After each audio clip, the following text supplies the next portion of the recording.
অভিনেত্রী, সঙ্গীতশিল্পী ও নির্মাতা মেহের আফরোজ শাওন। সোশ্যাল মিডিয়ায় সবসময় সরব তিনি।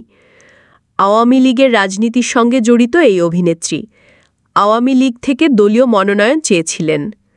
ছাত্র জনতার অভ্যুত্থানে স্বৈরাচারী শেখ হাসিনা সহ আওয়ামী লীগের অসংখ্য নেতাকর্মী পালিয়ে যাওয়ার পর রাষ্ট্র নিয়ে ষড়যন্ত্রের অভিযোগে শাওনকে আটক করেছিল ঢাকা মহানগর গোয়েন্দা পুলিশ বা ডিবি।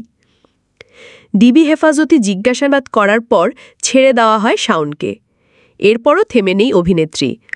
অভিনয় সংশ্লিষ্ট বিভিন্ন পোস্টের পাশাপাশি রাজনীতি নিয়েও ফেসবুকে বিভিন্ন পোস্ট করেন নিয়মিত।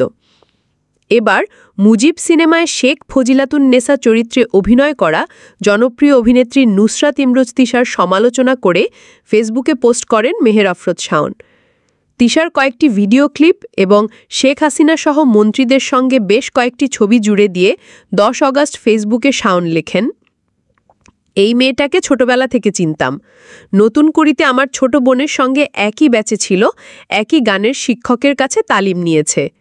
আমার বোন আমাকে আপনি ডাকে, এই চটপটে মেয়েটাও আপনি ডাকত। 1996 সালের জাতীয় সংসদে আমার মায়ের সহকর্মী শাহিন মনোয়ারা হক এমপি ওর কেমন যেন আত্মীয় ছিল, খুব সম্ভবত খালা। তখনও প্রায়ই কমন প্ল্যাটফর্মে এই মিশুক মেয়েটার সাথে দেখা হতো। শাওন আরও লিখেছেন, আমার পরিচালনায় একলা পাখি ধারাবাহিকে অভিনয় করার সময় অনেকটা দিন কাছাকাছি ছিল। এফডিসির কোনো সভায় দেখতাম তৎকালীন তথ্যমন্ত্রী হাসানুল হক ইনুকে ইনুমামা ডেকে শ্রদ্ধা ভরে বিভিন্ন আবদার করছে। মন্ত্রী মহোদয়ও মেয়েটাকে বেশ স্নেহ করতেন। মুজিব একটি জাতির রূপকার ছবিটি দেখা হয়নি, দেখার ইচ্ছেও নেই।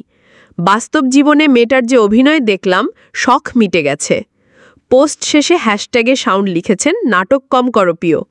তিশাকে নিয়ে শাওনের এই ফেসবুক পোস্টটি মুহূর্তেই ভাইরাল হয়েছে, তবে এ বিষয়ে নুসরাত ইমরোজ তিশা কোনো মন্তব্য করেননি। ASBD24 সত্য প্রকাশে অপসীম। চ্যানেলটি সাবস্ক্রাইব করুন।